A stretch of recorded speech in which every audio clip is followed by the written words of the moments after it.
Olá, mano amigos, olá, mano amigas, bom dia, Daniel, bom dia, Juan. Bom dia. Como é que vocês estão? Tudo na paz? Então, para mais uma segunda-feira aqui, né, Daniel? Aprender um pouquinho mais sobre uma profissão diferente e ouvir também a história do trabalhador, a história do nosso convidado, né? Que hoje é um convidado especial aí, que ele... Fiquei sabendo aí que ele faz uns programas aqui também com o Sindasp. Ficou sabendo como?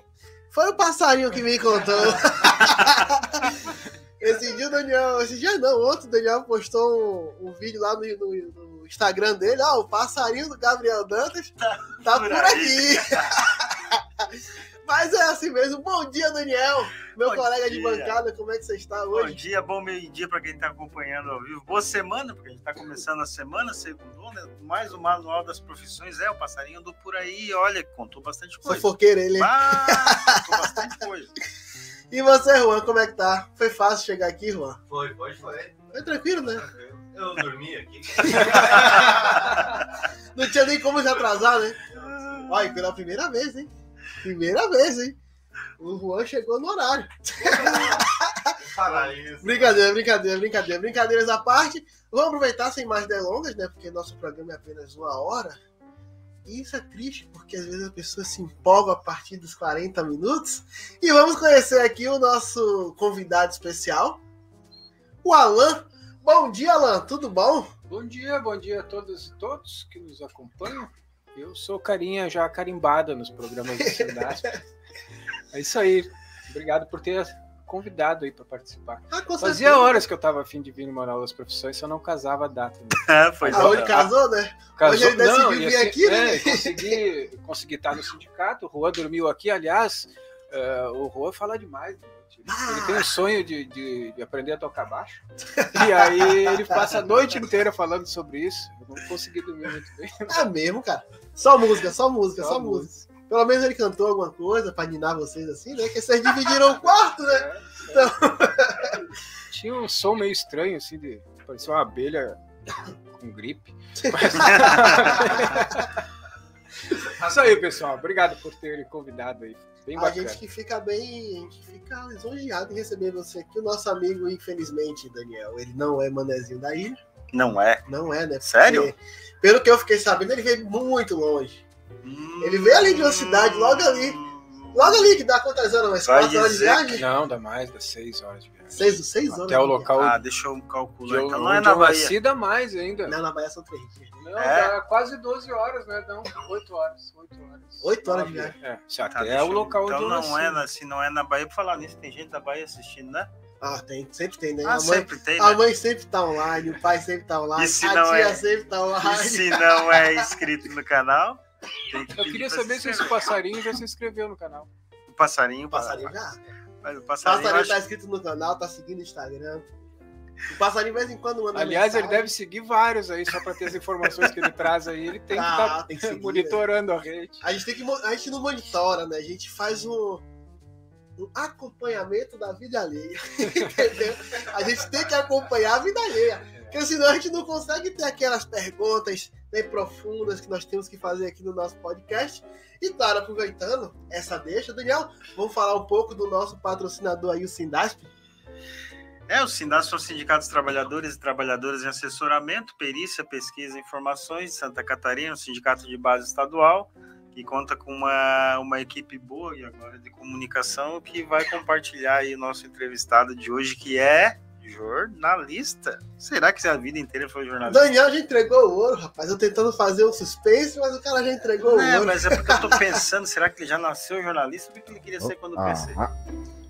Não, tô só testando aqui o meu mic pra chegar junto aqui na sim! Já tá vendo? Assustou um pouquinho, né? Bem que ele falou que tinha uma veia meio gripada, né? Então, mas sem mais delongas, vamos conhecer um pouco da história do nosso amigo Alan, né? Que é jornalista, como o Daniel já entregou aí o nosso ouro. Né? Vamos conhecer um pouco da história. Alan, conte-nos um pouco sobre você. Então, jornalista já é um outro grau aí de comprometimento que não foi toda a vida, né? Eu sou agricultor. Esse sim, dá para dizer que é a minha profissão de fato, agricultor, comunicador, popular, educador popular, que é reivindico, né, essa atividade, e artesão. Artesão. Isso. Esses são os ofícios que eu aprendi de fato, assim, desde pequeno. Venho de uma família de origem rural, né? Eu que conheci o Alan, quando conheci o Alan no artesão. Artesanato. Eu conheci ele artesão, passeando pelo mundo. No Rio Grande do Sul ou aqui em Santa Catarina? Nós nos conhecemos no Rio Grande do Sul, né, Juan? Isso. Mas também pratiquei atividade aqui em Santa Catarina, assim, muitos locais aí eu tive a oportunidade de expor meu trabalho, enfim. Eu venho de uma família rural, né, minha avó, de origem búlgara, aí, foi a matriarca de uma família com 5 mulheres, sem homem presente, né, a avó, 5 mulheres e os 2 mais velhos, que também, assim que tiveram 15, 16 anos, foram para o mundo. Minha avó teve os 2 filhos mais velhos, aí, que meus tios, que caíram no mundo muito cedo, mas as gurias ficaram com ela lá fora e acompanharam ela. Boa parte da minha formação humana vem dessa convivência aí com a minha mãe, minhas tias, minha avó. A minha avó paterna, depois que a minha mãe conheceu o meu pai, adotou a minha mãe, então fui morar em Pelotas, na casa da minha avó paterna. Então tem uma referência das avós, assim, das mulheres, que eu acho que marcou a minha vida, me coloca sempre como um militante da causa das mulheres, independente de ser homem ou não, né? Sim. E entender um pouco do que, de fato, é a luta das mulheres, a gente compreende quando vê o sofrimento, né, das nossas mulheres, da nossa família. Lá no meio rural não era fácil ser mulher, mãe de 5 meninas. Sem água, sem luz, tu não tem oportunidade de denunciar, às vezes, os abusos e as coisas que... Fica mais isolado, né? E eu vi muito disso na minha infância. Assim. Humilde, minha avó morava numa casinha de pau a pique, que a gente chama. Né? Que era uma pau a pique. Pau a pique é de barro, feita de barro batido, né? Uma casinha bem pequenininha, que tinha uma divisória no meio entre o que era o fogão a lenha, né? Não era a cozinha, fogão a lenha, né? A parte onde era o fogão a lenha e a cozinha, não tinha água, então era lavado na bacia ali, e os 2 quartos, que ela dividia o quarto dela e o quarto das meninas ali dentro, num espacinho bem pequeno. Eu tive a oportunidade de estar nessa casa por vários anos, assim, porque eu nasci em Pelotas, sim, no Hospital Beneficência Portuguesa em Pelotas, mas por um acaso, de a mãe ir para Pelotas, né, e a minha avó paterna abrigar ela lá e eu poder nascer em Pelotas. Senão teria nascido lá no interior de Encruzilhada do Sul, numa localidade chamada Foles, 40 quilômetros da sede da cidade, entre a Encruzilhada do Sul e Amaral Ferrador. Eu tinha a oportunidade de passar muito tempo lá. Todas as férias escolares nós íamos para lá. Até que minhas tias, né, já mais velhas, empregadas e tal, conseguiram fazer uma outra casa para a avó, e depois, inclusive, eu fui morar lá depois de um bom tempo, boas aventuras. Minha mãe convidou para nós ir cuidar da avó, e eu estava também muito desiludido com a humanidade, acabei indo ficar lá também. Mas isso, sou agricultor de raiz, nossa chacrinha lá produzia mandioca, amendoim, feijão, tinha uma vaca de leite para dar conta do povo, tinha muito coelho, assim, porque carne tu tinha que buscar, né? Era galinha, coelho, não tinha grana para matar um boi, assim, criar boi, não tinha muito espaço. Aliás, carne de gado a gente conhecia quando o vizinho abatia e a gente ia ajudar, né, a carnear, e aí ficava lá com a cabeça, com o fígado, né, com essas partes do boi, assim, que ninguém queria muito, a gente ficava lá. Mas esse período eu caracterizo como o mais importante da minha vida. Acho que moldou a minha disposição aí por não cair na vida fácil, nas coisas que o capitalismo nos traz com facilidade e trai a origem da gente, né? Às vezes ganhar dinheiro não é o objeto da vida. Às vezes é representar aquilo que é uma história de superação, e eu me coloco militando eternamente para que nunca mais coisas que eu vi aconteçam, nunca mais a exploração do capital sobre os trabalhadores e trabalhadoras aconteça. E aí isso me coloca na atividade de jornalista. É isso que me coloca na comunicação. É tentar traduzir todas essas realidades para uma linguagem mais popular, mais próxima dos trabalhadores e das trabalhadoras, para que compreendam, se organizem, né? Esse meu ofício de agricultor eu trago como método para o jornalismo. A gente precisa plantar. Se a gente plantar a estruturação, se a gente plantar a informação real sem a mentira, se a gente plantar a organização de uma equipe, a amizade, o investimento coletivo, a gente vai colher coisas boas. O exemplo é esses locais por onde eu ando aí. Cada local desses foi uma sementinha que em algum momento, ou eu ou algum de nós plantou aí, que a gente pode estar hoje colhendo. É o caso desse espaço, esse microfone aqui foi uma sementinha plantada, ainda é uma mudinha, né? Pode vir a ser uma baita árvore, mas é isso, a gente planta. Aliás, eu tenho essa máxima, eu vi não é minha essa frase, mas eu vi isso acontecer, de que se tu plantar verduras, hortaliças, tu vai ter uma vida abundante por algum tempo, mas se tu plantar uma árvore, tu vai ter uma tranquilidade bem maior, porque mais prolongada, porque todo ano tu vai poder colher um pouquinho, né? Na verdade, a árvore acaba criando raiz, né, Daniel? Daniel não, Alan. Desculpa, errar seu nome de novo. Não, tranquilo. A árvore, ela cria uma raiz, né? Mas e a sua primeira memória de vida? Qual que foi, assim, o que te fez... O que você acha hoje, né? O que você pensa que te fez se tornar um cidadão, um cidadão jornalista, uma pessoa que quis estar como jornalista para poder mudar essa visão das pessoas, né? Em relação às mulheres, como você falou um pouco antes aí, você é um militante e nessa relação devido ao que você viveu lá com a sua família, naquela época mais da infância. Então, qual a sua primeira memória que te vem à cabeça para poder pensar dessa forma?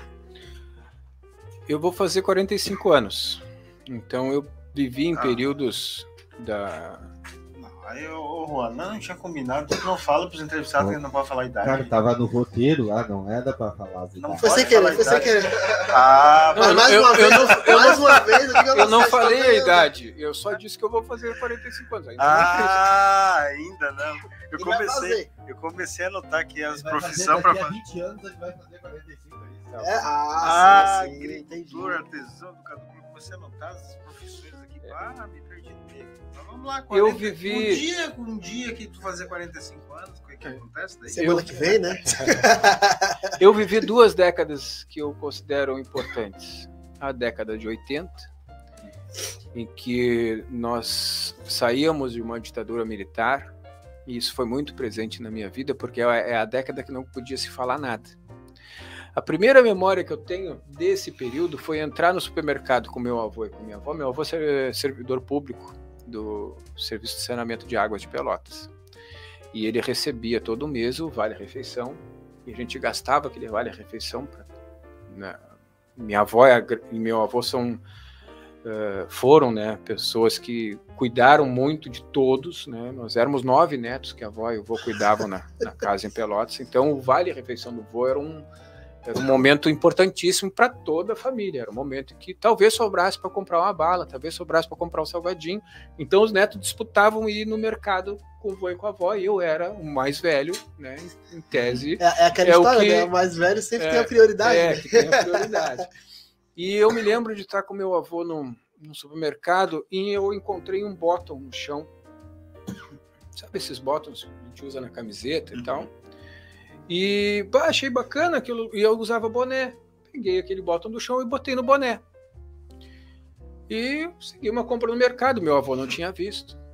Quando a gente entra no caixa do mercado para pagar, ele olha para o meu boné, apavorado, pega o boné e tira o boné da minha cabeça e bota no bolso. Eu tinha encontrado um bottom do Che Guevara caído no chão. E o vô enxergou aquele bottom ali e se apavorou. E tirou o bottom. Isso era nos anos 80. Imagina uma criança com bottom do Che Guevara no mercado nos anos 80. Não era 88, Constituição era 82, 83 ainda, né, sob o regime militar. Então eu vivi muito disso. Na escola não se podia falar, eu tive as disciplinas de Educação moral e cívica. Educação moral e cívica, essas aí. Tá vendo que esse pessoal é antigo, mano? Depois fala que eu sou antigo, não tem como, né? E eu vivi esse período aí das lutas pela redemocratização, pela Constituição de 88, via pela TV os movimentos, né, Diretas Já, a construção dos movimentos sociais mais fortes, né, a CUT, o PT, naquela época, se aparecendo, o Movimento Sem Terra, né, enxergava aquilo. Nos anos 90, eu fui, né, já era adolescente, um pouquinho mais velho, tive a oportunidade de sair, né, daquele universo ali da família e estar numa escola técnica federal. Eu fiz a prova em 92 e entrei em 93 para a antiga Escola Técnica Federal de Pelotas. E lá veio a realidade mesmo, né? Uma escola técnica federal, já no governo Fernando Henrique Cardoso, que era uma referência nacional, uma das melhores escolas do país, com piscina, com uma área esportiva fantástica, com disciplinas de toda a ordem possível. No primeiro ano, lá no Rio Grande, Pelotas. E nós fazíamos o primeiro ano que tinha todas as disciplinas quase do ensino médio num ano, e depois, no segundo, terceiro e quarto ano, já era o curso específico. Tu fazia o primeiro para depois decidir para qual curso tu ia. Primeiro tu tinha que entrar, fazia o primeiro ano, depois tu decidia qual curso profissionalizante fazia. E nesse período eu conheci o movimento estudantil. Eu conheci os estudantes brigando para garantir a verba da piscina, a verba do laboratório, faltava equipamento dos laboratórios. Entrou Fernando Henrique Cardoso e, bom, nós vamos privatizar esse troço. A primeira intenção era, não, o ensino técnico profissionalizante como a gente conhece não serve mais. Eu vou separar isso. É ensino médio para um lado, ensino profissionalizante para o outro. E o profissionalizante feito pela iniciativa privada. Então, abria a escola técnica para a participação das empresas na montagem dos currículos. Então, isso criou uma insatisfação dos servidores e dos estudantes, né, que passaram a questionar aquele modelo. E eu, já no primeiro ano, eu comecei a observar, né, como é que as lideranças estudantis, meus colegas, se colocavam nessas questões aí. Tinha um grêmio estudantil atuante, muito forte, e eu resolvi participar, né, de um primeiro momento, ainda no final de 93, participando ali do apoio, uma das chapas na eleição do Grêmio Estudantil, e em 94 eu fui para o Conselho de Representantes. Eu era eleito representante de turma que compunha um conselho deliberativo do Grêmio Estudantil.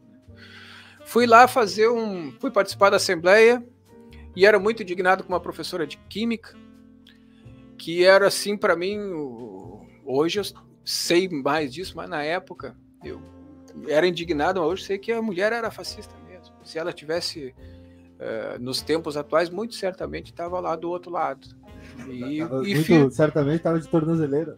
E perseguia as lideranças que tinham viés mais intelectualizado, pessoas, ela perseguia, tirava nota, rodava, né? E eu observei que isso era um padrão em todas as turmas. E fui para essa assembleia com a pretensão de reclamar sobre isso, né, com os colegas, e acabei fazendo uma fala lá.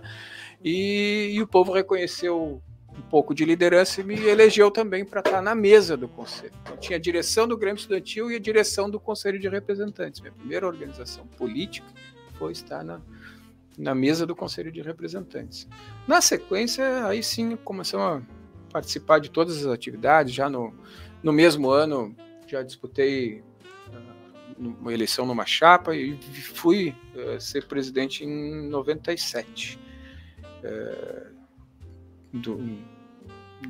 Como já a sucessão de uma chapa que ganhou as eleições no final de 95 e teve na frente do Grêmio Estudantil em 96. Do Grêmio Estudantil, do Grêmio Estudantil. Naquele ano, em 96, nós organizamos um primeiro informativo da gestão que se chamava O Coletivo, o jornal O Coletivo. E eu me encantei com aquilo. Tinha o Roger Elias, hoje dirigente sindical também, professor do IFSUL, era o nosso presidente em 96. E eu, Roger, Márcio, Guilherme, uma turma que estava naquela época lá, Luiz Eduardo, passamos aquelas férias para iniciar entre 95 e 96 preparando o jornal.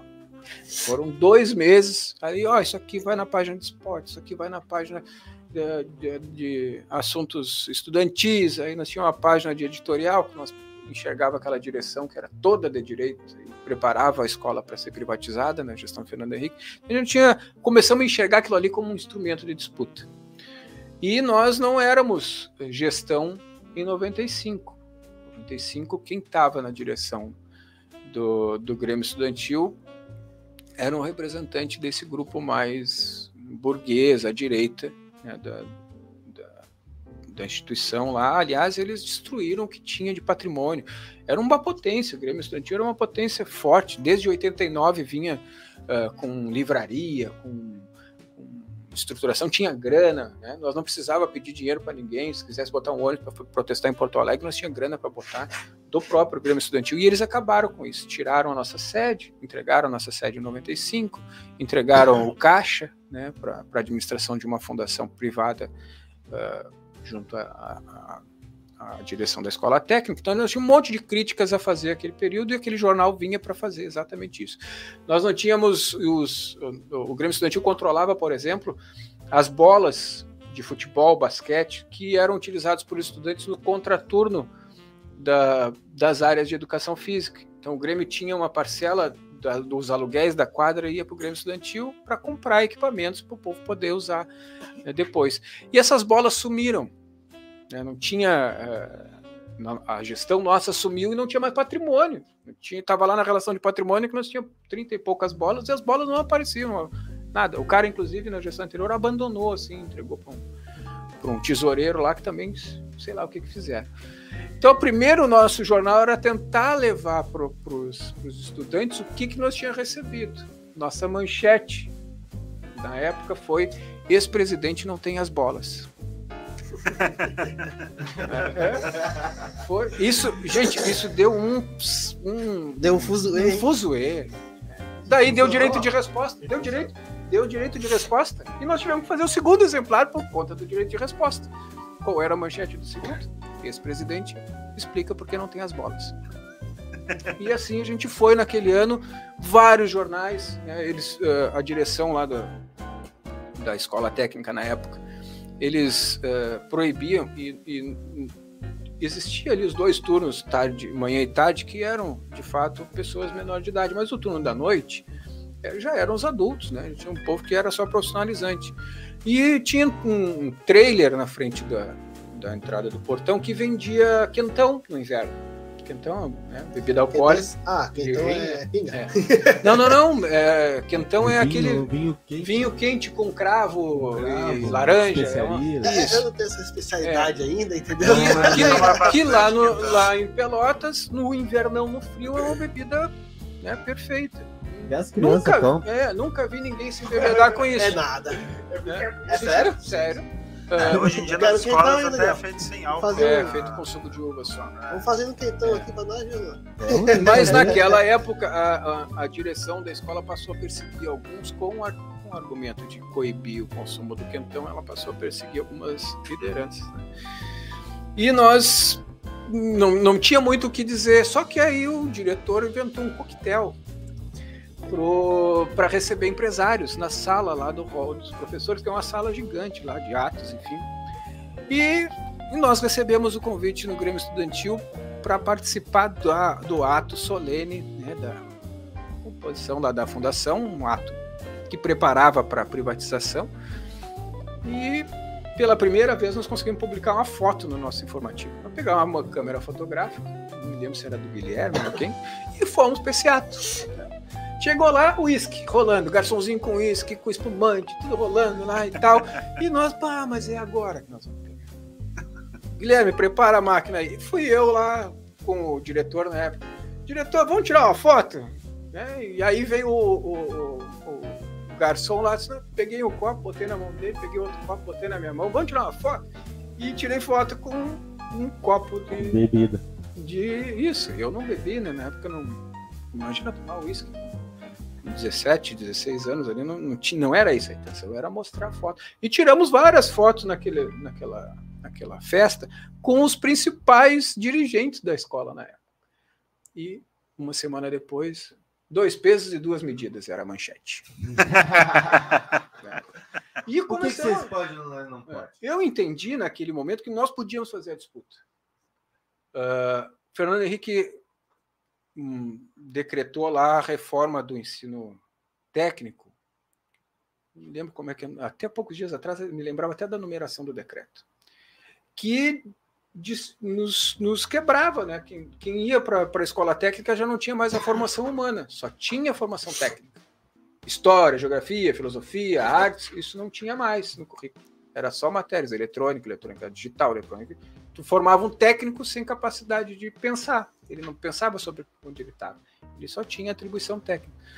E nós organizamos, a partir de lá, a resistência a esse decreto do Fernando Henrique. E entramos em greve, primeira greve de estudantes, 100% de estudantes, sem o apoio dos professores na época. Fizemos ali, Minas Gerais, a Escola Técnica de Belo Horizonte. Não, nós pegamos aquela greve, tiramos foto no primeiro dia das mobilizações, das assembleias lotadas, aquela coisa toda, e começamos a mandar por fax para todas as escolas técnicas do país. Né? E chegou lá o fax para os companheiros em Minas. Eles pegaram aquele fax e disseram, mas está começando, e entraram em greve também. E aquilo começou a nacionalizar uma greve de estudantes. Com isso, a gente trouxe os professores e funcionários, através dos sindicatos deles, também para aprovação de uma greve, e nós desencadeamos uma greve nacional do ensino técnico no país, contra o Fernando Henrique e o decreto de reforma do ensino médio, técnico na época. Bom, aquilo ali me mostrou que nós tinha... Vê só, respeita a minha história. Né? Nós tinha potencial para contrapor o governo. Nós chamamos para lá, nossa atividade, uma audiência pública da Comissão de Educação da Câmara para discutir uma proposta de decreto legislativo para tirar o decreto do presidente. E botamos o povo na rua. Uma semana, em todo o país, estudante marchando na rua. O deputado Miguel Rosseto, na época, assumiu a pauta, montou a proposta do decreto legislativo e final 6 de agosto de 97, era uma audiência pública lá na Câmara, foi a primeira vez que eu vi que existia um planeta fora de Pelotas e de Cruzilhada. Peguei um ônibus e fui para Brasília representar a nossa atividade lá numa sessão da Câmara. Lá conheci o pessoal conheci o pessoal da Federação Nacional de Estudantes de Escolas Técnicas, da UBS na época. Bom, aí já não parou mais. Aí fiquei um período em Brasília, naquelas mobilizações pelo decreto legislativo, e na sequência já teve o congresso da UBS, e já fui me envolver com a União Brasileira de Estudantes, e acabei me organizando de fato no movimento estudantil, e na sequência tinha eleição, né, para a direção. O diretor na época coordenava um núcleo de transformação das escolas técnicas em centros federais de educação tecnológica, e com isso ele conseguiu esticar o mandato dele por mais 2 anos. E a nossa mobilização, então, foi por encerrar o mandato dele no prazo. Então, fora Krieger, era nosso tema. Bom, gente, aquilo lá perseguiu um monte de gente, teve um monte de colegas suspensos, e cada vez que fazia uma ação de repressão, aquilo aumentava a mobilização, aumentava. E, bom, tive a oportunidade aí de representar os estudantes em várias situações e entender um pouco o que era liderar um movimento, né? Não é fácil você ir lá brigar e reivindicar uma coisa, outra coisa é liderar a reivindicação, a negociação. Sim. Né? O cara ia lá e suspendia 5, 6 estudantes, nós tínhamos que fazer uma assembleia, mobilizar o povo, ocupar a reitoria para garantir que os colegas pudessem ser reintegrados, né? E fosse suspensa a suspensão, enfim. Então, esses anos 80 e 90, para mim, foram os formadores dessa minha personalidade. Foi a sua profissão hoje, né? Fui pai muito cedo, né? Porque me apaixonei muito cedo. e tive o primeiro relacionamento aí, tenho 2 meninas, primeiro relacionamento, a Larissa e a Camila. Hoje a Larissa é enfermeira, trabalha na prefeitura do Capão do Leão, e a Camila é advogada, começando a sua atuação eu não sei como direito, vocês nesse estão período ainda dos anos 90.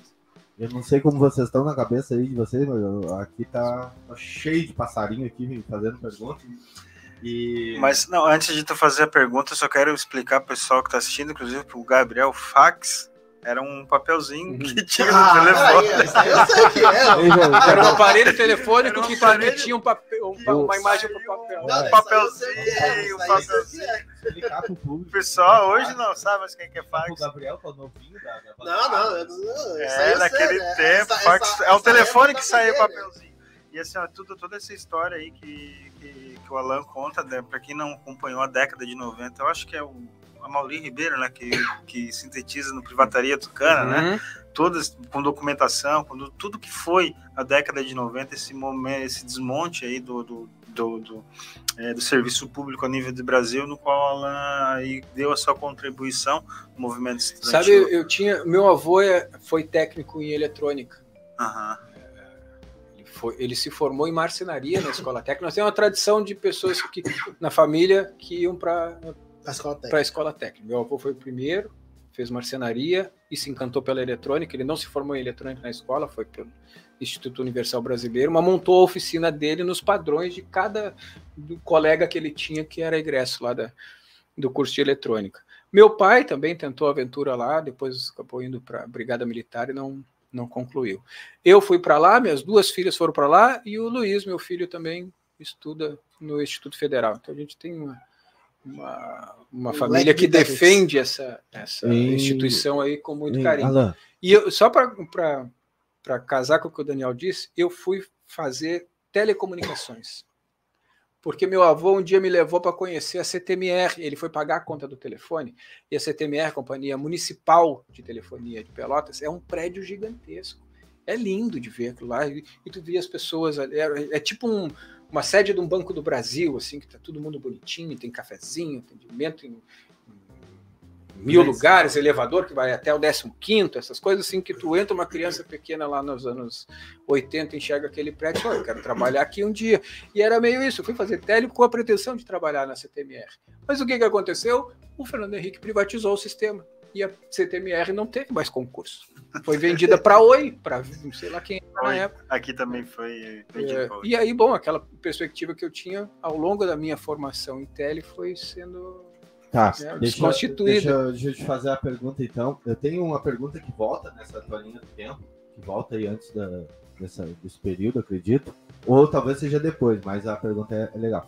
Mas para seguir aí na pauta, assim, o que você está falando, queria te perguntar, Alan, como que, já que tua profissão hoje, você é jornalista e é um sindicalista, jornalista e ativista, eu queria perguntar para ti qual que é a importância disso, de você entender os meios de comunicação, né, a democracia, como a importância da democracia dentro dessa luta pela democracia nos meios de comunicação, e o quão é importante a gente entender que, sei lá, que, por exemplo, a política não é um bicho de 7 cabeças, e você teve toda essa vivência aí, entrou para dentro da escola, fez protesto, e você é um pai de família, um cidadão normal, que nem diz o rei do Golur, né? Normal, é um cara normal, né?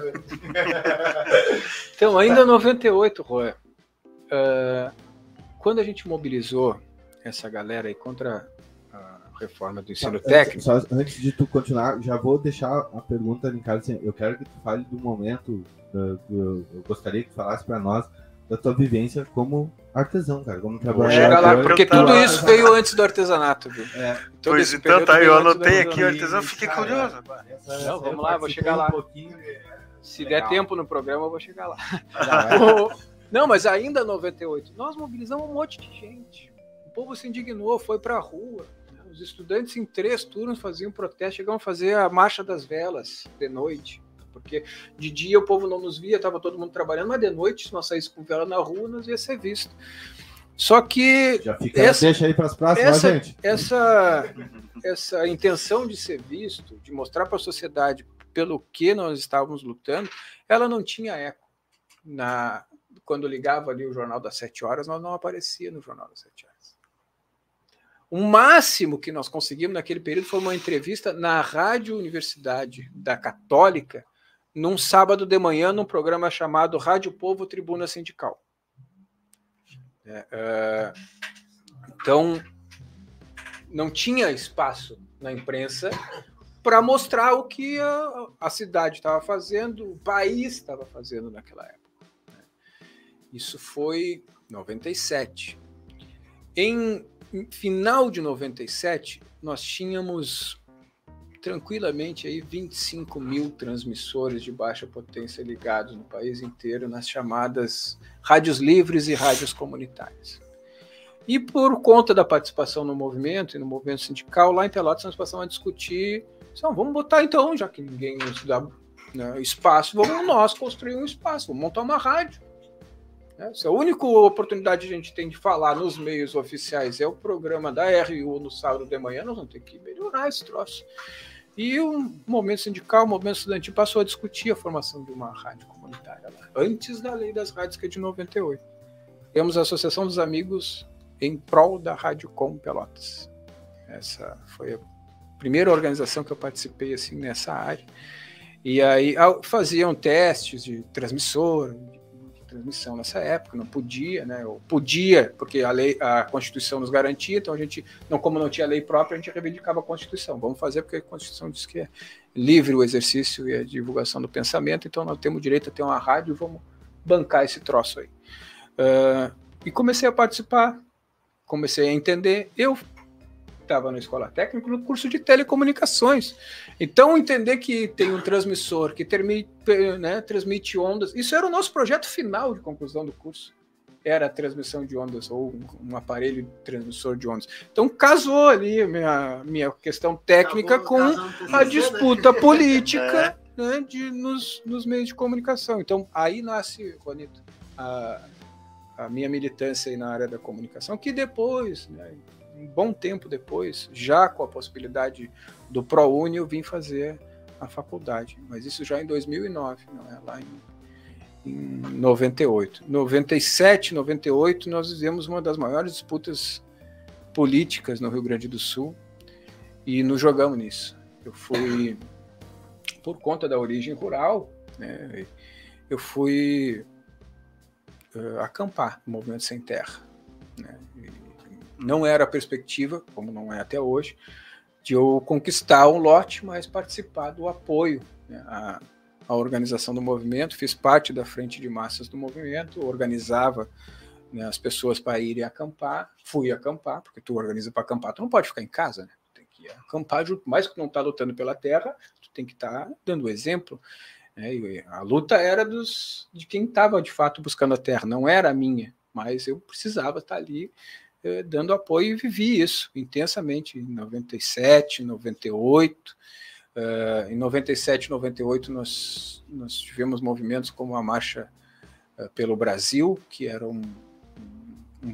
uma proposta aí de passar limpo o Brasil inteiro, discutindo com a população. No Rio Grande do Sul eram 4 colunas dessa Marcha pelo Brasil, saíam de um cantão do estado e atravessavam o estado a pé, indo de casa em casa com panfletinho, com as pessoas, nós queremos te ouvir, saber o que tu pensa sobre a tua realidade econômica e tal, e te propor a organização de um projeto popular para o Brasil. Participei da elaboração do projeto popular para o Brasil. Aliás, é naquele período que a gente começa a falar de renda mínima, Bolsa Família. Nem era Bolsa Família, era o direito às pessoas terem uma renda mínima para sair da condição de desemprego. Naquela região de Pelotas, o sul do estado, o impacto econômico sobre as empresas foi brutal. As empresas começaram a falir uma atrás da outra. Nós organizamos um comitê de ocupação de fábricas, que era o que a gente chamava clandestinamente, que reunia as lideranças todas, mapeava o que estava acontecendo e não deixava chegar a ponto da falência, tirar os trabalhadores da possibilidade de eles receberem seus vencimentos. Quando tu falha uma empresa, o mais prejudicado é o trabalhador, porque ele é o último da lista a receber. Se sobrar alguma coisa depois de do espólio for vendido e tal, é que o trabalhador recebe, né, aqueles dias, aquelas rescisões dele ali. Senão, geralmente não recebe. Então, como a gente entendia que isso era um problemão e que estava deixando um monte de gente sem vínculo e sem dinheiro, né, nós passamos a organizar os comitês que tinha o objetivo de não deixar cair no processo de falência. Então, começava, quando eles iam decretar a falência ou a venda, nós chamávamos uma assembleia, conversava com os trabalhadores, ocupava a empresa e buscava montar uma cooperativa para lidar com o saldo que a empresa devia como capital da cooperativa para reivindicar o direito dela de assumir a planta. Fizemos isso com o frigorífico Ecos, na época, que era um abatedouro de cavalos, foi o primeiro. Depois, a Laneira Brasileira, uma empresa de produção Peraí, pausa aí. 98. Não, mas pausa aí. E o frigorífico de cavalo serve para quê? Para bater cavalos pra comer cavalo? Para comer cavalo. Ele exportava para o Oriente Médio, que eles consomem carne de cavalo. Compravam cavalos velhos ou cavalos que eram ali das criações ali, abatia e mandava através de Rio Grande. Mandavam através de Rio Grande para o Oriente Médio, né? Então, eles consomem cavalo, Pelotas produzia carne de cavalo. Aproveitando mortadela de cavalo, essas coisas. A interrupção aqui, né? Também não. Eu tenho já deixa. Já que nós estamos aqui com o Alan, que é um jornalista de formação e que trabalha muito tempo, né? Milita muito tempo na área. Eu queria te fazer a pergunta. A tua opinião sobre a direita chama a PEC de PEC do fake news. A esquerda, aliás, ao contrário, né? É a PEC do fake news e a PEC da ditadura, né? O que tu coloca um pouquinho do que tu pensa desse contexto todo pra gente? Eu tenho uma opinião a respeito, queria saber de você que teve toda essa... Tu fala do projeto 2630, isso, o PL que proíbe as fake news. Gente, assim, regulamentação das redes sociais. Vamos levar isso para o universo da nossa casa. Tá? Chega lá um vizinho, bate na tua porta e diz que em 12 horas tu vai ser despejado da tua casa porque tem um movimento comunista internacional que está chegando. A gente sabe que isso é mentira. Nós vamos permitir que isso aconteça? Como está acontecendo? Porque chega na minha casa, através do meu celular, da minha rede social e muitas vezes, né, através da repercussão disso nas outras pessoas que também comentam, de uma mentira. Né? Nós precisamos ter uma regulação sobre isso. Não dá para tu estimular a mentira para ganhar dinheiro, como é o caso também das plataformas. Né? Então essa questão tem que ser regulada. É um combate à mentira. Né? Aí tu tem uma eleição em que tu tem que obrigatoriamente equiparar os candidatos para que as pessoas possam escolher com liberdade. Aí um desses candidatos passa a se utilizar de mentira para ter vantagem eleitoral. Tu está tirando a democracia, o direito das pessoas de decidirem, né, livremente sobre aquilo. Não, as pessoas estão decididas e influenciadas por uma mentira. Isso tem que terminar. Eu não posso utilizar robô para ficar disseminando mentira para ganhar eleição. Não pode. É isso. Simples assim. Acho engraçado a questão de como essa discrepância que as pessoas fazem do mundo que a gente vive, né, no nosso mundo real aqui, do mundo virtual. Porque se aqui eu não posso mentir, não posso cometer crime, por que lá eu posso? Né? Eu acho isso... Tá aí. Os apps de jogo, os golpes, né? Quer ver, Juan? Eu tive a oportunidade, na época não tinha celular, não tinha internet, de caminhar pelo menos o Rio Grande do Sul inteiro e chegar na porta das pessoas com uma camiseta vermelha do Movimento Sem Terra e as pessoas fecharem a porta. Porque supostamente eu não estava ali para falar com ela, como um testemunha de Jeová na porta, como um outro membro da igreja na porta, que também se utiliza desse mesmo método, por conta só de uma camiseta vermelha, que para ela simbolizava um conjunto de mentiras que contaram para ela. Então, supostamente, eu não estava batendo na porta dela, eu estava organizando uma invasão à casa dela. Então foi... para ter uma ideia, em Livramento, que era onde nós iniciamos uma das colunas, o prefeito, na época de Livramento, Glênio Lemos, o nome do cara, ele fez barricadas na prefeitura, solicitou à guarda municipal que montasse guarda como um exército mesmo, e fez toda uma cena para a população entender que, ao chegar da marcha ali, aquilo ali era um perigo. nós não vamos deixar esses baderneiros do MST chegar aqui. Aí levantou trincheira por toda a cidade, toda a volta da prefeitura tinha barricada e trincheira.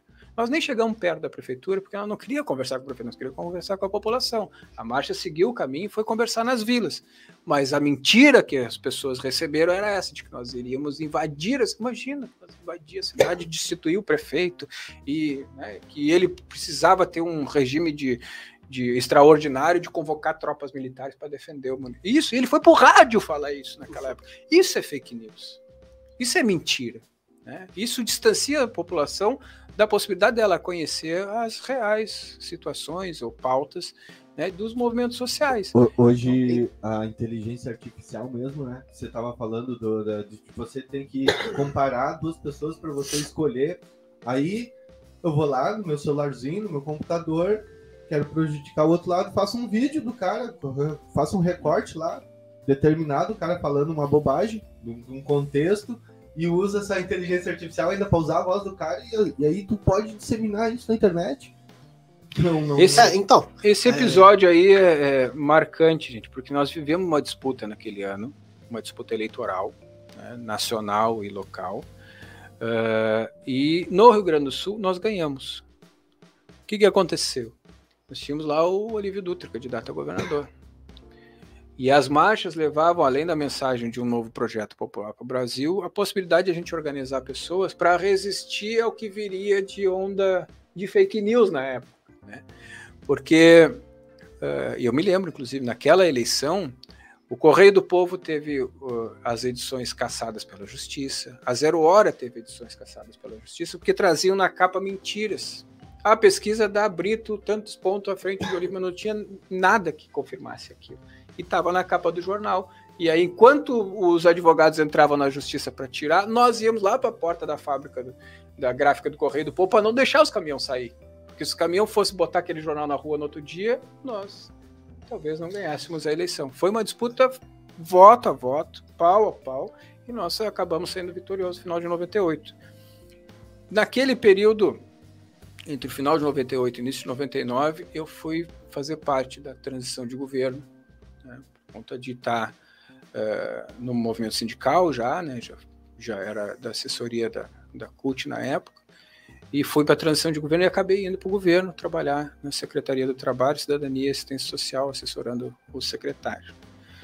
Só que governo é uma coisa mais complexa, né? Tu quer avançar nas políticas, mas a política não deixa tu avançar nas políticas e aquela coisa vai te desiludindo, né? E tu vê que tu tá muito mais refém e amarrado do que tu estaria se estivesse do outro lado fazendo a reivindicação na porta. Então aquela experiência foi boa, importante, gestão pública, mas foi 1 ano e pouco e fui para organizar o Fórum Social Mundial. Sair dessa condição e para organizar. Para, né, cara? Não, então, a gente acho que está com um tempo meio avançado, então eu entendo. Eu queria chegar aí eu chego no artesanato. Isso, eu ia falar, né? Porque assim, a gente entende que a sua história de formação, ela veio da política, a formação jornalística, né? Então, o artesanato, só tem 1 horinha de programa, a gente precisa abranger todas as áreas para poder... O artesanato, o meu irmão já era artesão nessa época aí do Fórum Social Mundial. O meu pai teve uma experiência... Qual é o nome? Jonathan. Vulgo Buba. Vulgo Buba.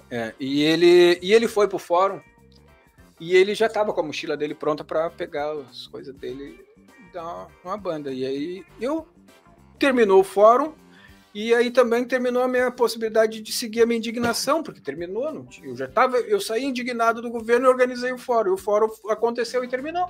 E aí o que era no outro dia? O que eu ia fazer no outro dia? Eu já não estava mais no governo, já não estava mais, né? E filho pequeno para criar, e ele disse, cara, vamos comprar uns alicates, compra o teu jogo de alicate aí, e eu te ensino, e vamos sair para viajar. E saí. No final do fórum, a gente pegou os ônibus que subiam em direção à Bahia, e ele disse, vou conseguir uma vaga para nós no ônibus, vamos entrar tudo dentro do ônibus. Foi, eu vim até Criciúma. Criciúma, ele disse, não, aqui deve ser legal, porque a cidade que parece que tem dinheiro, vamos vender aqui. E nós tínhamos um primo que morava em Criciúma, qualquer coisa, nós vamos para casa do primo, não ficamos flagelados. Né? E ali começou. Depois, ao invés de subir, a gente voltou e eu fiz todo o litoral com ele vendendo. Até Pelotas de volta. E aí chegamos em Pelotas, em casa, tinha dinheiro, não dependia mais. Era a primeira vez que eu chegasse, não, para aí, eu não dependo de mais nada, eu não preciso mais ficar vinculado a uma coisa ou outra para ter um salário. Eu posso fazer o meu salário. Eu posso me liberar. Aliás, eu posso ir em qualquer lugar agora, porque eu tenho a liberdade de poder vender nesses lugares e participar das ações, dos atos, das marchas. Então, aquilo ali foi a minha liberação, né? E ao mesmo tempo, né, sustentar as crianças e tal. E me joguei nisso, de fato, sim. Aí a construção do outro fórum social, eu já me organizei como artesão, e aí, enfim, teve sequência. Fiquei 4 anos e meio fazendo feiras, né? Conheci a Luciane, minha esposa, nessa andança. Nós fomos para o Paraguai, Argentina, Uruguai. Quando entramos de volta no Rio Grande do Sul, viajado, por Artigas, tinha a opção de descer a Dom Pedrito e a Pelotas de volta, ou ir por Santa Maria, e Santa Maria era um lugar legal de vender artesanato, estudante, universidade e tal, e a Santa Maria depois ia a Pelotas. A gente decidiu, não, vamos por Santa Maria. Paramos em Alegrete, ficamos 2 semanas em Alegrete, e aí juntamos dinheiro para mandar para casa, para comprar passagem, né? E aí pegamos um ônibus na hora da rodoviária ali. Como é que ia fazer esses percursos de ônibus? O ônibus, carona. Carona? Boa parte carona, mas o ônibus quando tinha grana, assim. Aí, se tu parar numa rodoviária e começar a vender artesanato, a venda é 90%, o produto é 10%. 90% é a venda, né? É a forma como tu aborda as pessoas e disponibiliza para ela o produto. O que eram esses artesanatos? Brinco, pulseira, florzinha que nunca morre, sabe aquela coisa? 30 segundos para te fazer uma flor que nunca morre, não precisa ser regada e ainda é um porta-incenso. Aceita por qualquer coisa que tu tiver no bolso, aí tu já vai fazendo e já entrega a flor para a pessoa. E isso, né? Então, isso garantia as passagens, né? Nós tínhamos uma grana para ir até Santa Maria, mas aí o meu irmão disse, olha, eu já estive em São Francisco com o pai, vamos parar lá pelo menos, era de manhã, a gente passa o dia e pega o último para Santa Maria no final da noite. E a gente foi para São Francisco, que era entre Alegrete e Santa Maria. E aí tô lá, expondo o artesanato na frente da escola e passa a Luciane. Depois ela volta. Vocês não fazem piercing? Não bota piercing? E aí começou o xalalá e nunca mais se largamos. Não se largamos mesmo, né? Daquele dia em diante, nós ficamos juntos até hoje. Aliás, 2 semanas depois, ou 3, ela veio viajar junto. Bom, hein? Meu sogro, ele é boa essa. Meu sogro deve estar assistindo aí, deve lembrar desse fato. Aliás, ele não gostou muito disso. Mas foi o que aconteceu. Estamos aí hoje. E aí foi aí que o artesanato veio de fato. Daí me profissionalizei mesmo, comecei a comprar estandes em feira e fiz as principais feiras do Rio Grande do Sul com um stand. Conheci a Margot, uma amiga fantástica, que também trabalhava com artesanato, mas ela tinha... ela vinha de uma família com posse e tal, então tinha carro, coisa.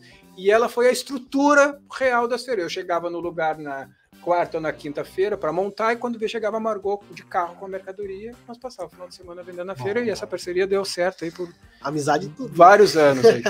Nós nos conhecemos em Nova Esperança do Sul, numa gruta que tem lá com uma cachoeira lindíssima, e aí nós estávamos lá vendo a cachoeira, eu e a Luciane para vender numa romaria, e a Margot chegou lá também para vender na romaria, e aí a gente se juntaram aí também não nos soltamos mais até hoje. Mas hoje ela cuida da lavoura dela lá, já se aposentou, mas enfim, a gente teve boa parte das experiências. Mas eu vou aproveitar a sua deixa também, né? A sua deixa bem grande. Vou dar uma encurtada. Peço perdão, eu sei que você tem muita história para contar pra gente, mas eu vou dar uma encurtada. E eu queria saber de você uma coisa, já que você tem toda essa sua trajetória, né? Tanto como jornalista aí com a política, como ativista, como militante, como também na parte aí do artesanato, né? Que você, como é que eu posso dizer? Desenvolve, acredito que desenvolva ainda, não tenha perdido essa manha. Tem que ter, né? A melhor parte é você ficar em casa ali fazendo as coisas de casa. Salvo em alguns momentos, viu? Sim. Tem às vezes que... E aí... Tem às vezes que salva, né? Não tem, precisa fazer alguma coisa, não tem de onde tirar. Aí faz o artesanatozinho. Eu queria saber uma resposta rápida e simples da sua parte. Para você, qual seria o conceito de felicidade? Ah, felicidade é um monte de amigo, né? É o neto. Nossa. Eu já sou vovô, né? A Camila tem o Mateuzinho, que nasceu há pouco tempo. Isso é felicidade, né? Os filhos, poder estar com eles todos juntos aí, a gente tenta fazer isso o máximo que dá. Isso. A felicidade de ter conhecido a Luciane também, né? Nossa. A mulher outra da vida, perspectiva, né? de vida. Isso é felicidade. Tá aqui, eu me sinto muito feliz nesse lugar. Sabe quando tu pega e planta lá uma bergamoteira que demora para aquela semente germinar, mas ela germina e quando vê começa a dar um monte de galho, aí tu deixa uma parte dos galhos para bergamota, aí tu faz um enxerto, já bota uma laranja junto. É uma árvore que dá uma série de possibilidades, né? Então é isso, esse espaço aqui é como uma bergamoteira que serviu de base aí para vários enxertos, né? Então é isso, Daniel. Eu agradeço muito Não, mas eu não falei presença. Como é que eu me tornei jornalista. Pois é. Rapidinho. Ao final durante esse período aí, a minha avó era uma pessoa paterna que insistia muito, tia, vai estudar. Eu fiz o Enem 2008, 2009, mas sem muita perspectiva, né? Eu fiz por fazer naquela época. E deu a caso de eu ir a Pelotas e estar na casa da minha avó. E eram 11 da noite, do último dia da inscrição do Enem. E eu fui ver minhas notas e olhei, mas eu tenho nota e eu posso fazer. E a avó disse, tia, tu não vai ver o teu Enem? Tu não vai ver o teu Enem? Tipo como eu faço com o Luiz hoje, né? Ela fazia comigo. E eu, vou. E eu tava morando. Minha região mais próxima era Encruzilhada. E Santa Cruz é muito próximo de Encruzilhada. Então, se eu morasse em Encruzilhada, eu poderia estudar em Santa Cruz. E fui lá na Unisc e vi os cursos e botei minha nota para disputar. E eu disse, mas o que eu vou fazer? Podia fazer direito, que talvez fosse uma área, né, que me interessasse aí. Essas áreas das ciências sociais não me agradava, porque eu já tinha lido todos os tipos de livro possível. Eu ter que fazer aquilo tudo de novo, eu já estava velho para esse tipo de coisa. E o jornalismo não vinha com o foco de que a gente poderia enxergar coisas e tal. E eu estava envolvido com rádio comunitária, isso 2009 já. Tem toda uma história aí que envolve esse período. Mas enfim, o jornalismo veio a partir daí. Minha avó me insistiu, 11 e pouco da noite, a última hora para mandar inscrição no ProUni, fiz a inscrição e acabei indo, sendo contemplado com a vaga. E aí fui isso era uma sexta, na segunda-feira já fui para Santa Cruz para providenciar a matrícula e estudei jornalismo lá. É isso. Saindo daqui eu vou levar esses homens tudo na UPA, tá todo mundo fechado. Tá. Tô tossindo, eu peço perdão aí, porque eu tô tossindo bastante. Eu tava mal na semana passada. Essa semana, por né? Isso que na semana passada. Essa semana, aí fui pro médico. Fiquei bom de uma coisa. Estragou outra, entendeu? Então. Parece meu Uno. O mecânico, ele tá tri bem. Era só um detalhezinho ali, volta do mecânico, 4 pontos. Aí resolveu né? Aparece o outro, sempre assim. Mas, Alan, eu agradeço muito, que eu quero ter mais oportunidade de estar conversando com você. Com certeza vamos ter outra deixa aí para você estar por aqui novamente, ou quem sabe até online também. E é uma possibilidade que estamos estudando aí. Para poder você contar um pouco mais da sua história, um pouco mais dessa trajetória sua, tanto política quanto jornalística, e como artesão, né? Acho que, pra mim, o que interessou bastante mesmo, assim, foi a parte do artesão. Um monte de historinha escondida nessa mudança do artesanato. Com certeza ficou. O artesanato é história a todo momento.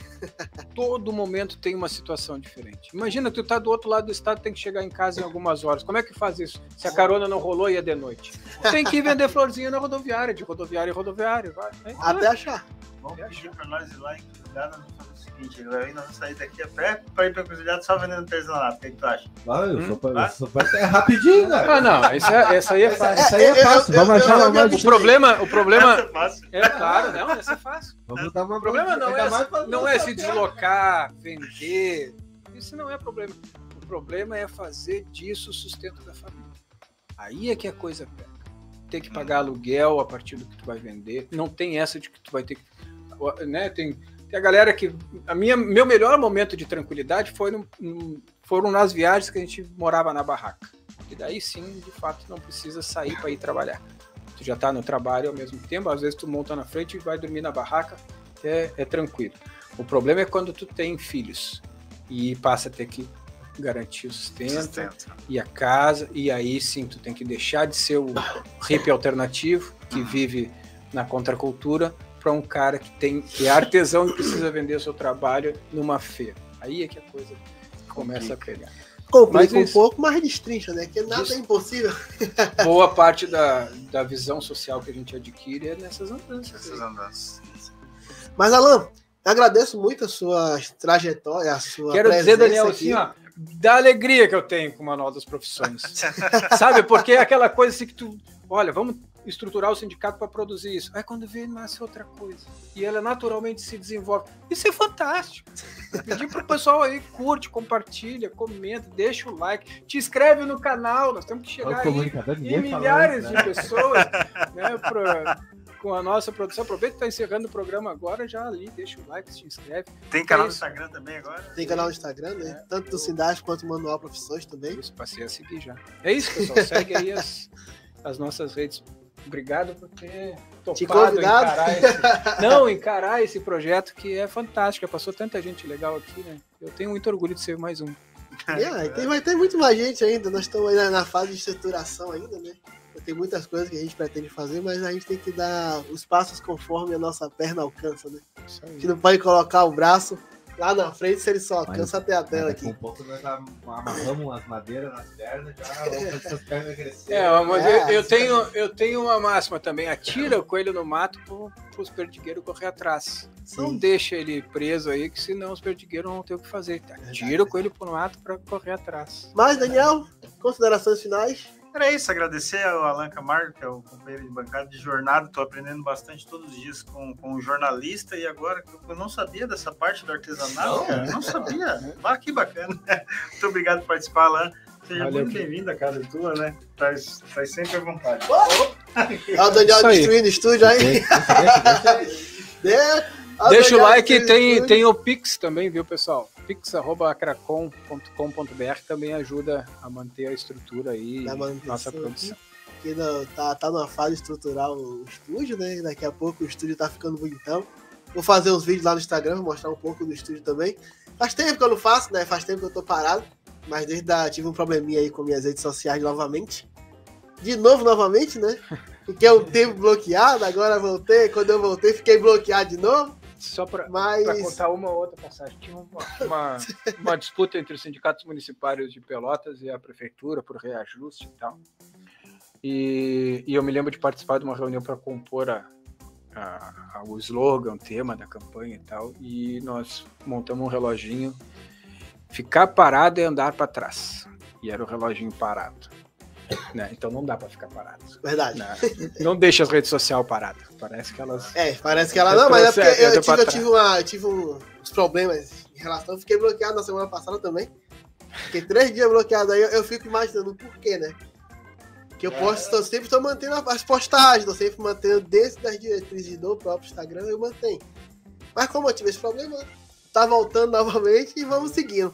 Mas, Alan, mais uma vez, muito obrigado por estar aqui. Você que está assistindo aí, não esquece de seguir o nosso Instagram, @manualprofissões.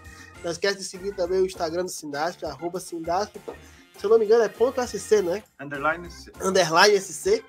Aproveita aqui, ó, para poder se inscrever no canal, ativar o sininho de notificação aqui do canal do YouTube aqui do Sindasp, para poder estar participando de todos, tá antenado de todas as programações que nosso Sindasp oferece aí com o seu Jornal dos Trabalhadores, alguns informativos também aí para o pessoal. Quem quer se filiar ao Sindasp, é só entrar em contato com a gente aí, tanto pelo Instagram do Manual Profissões, tanto pelo Instagram do Sindasp, tanto aqui no comentário também no YouTube, se você quiser se filiar ao Sindasp. Eu digo a vocês, é bom, tá? Aproveita, tem umas coisinhas boas aí. Muito obrigado a vocês que estão aí assistindo, que Deus abençoe e uma ótima semana. Fui!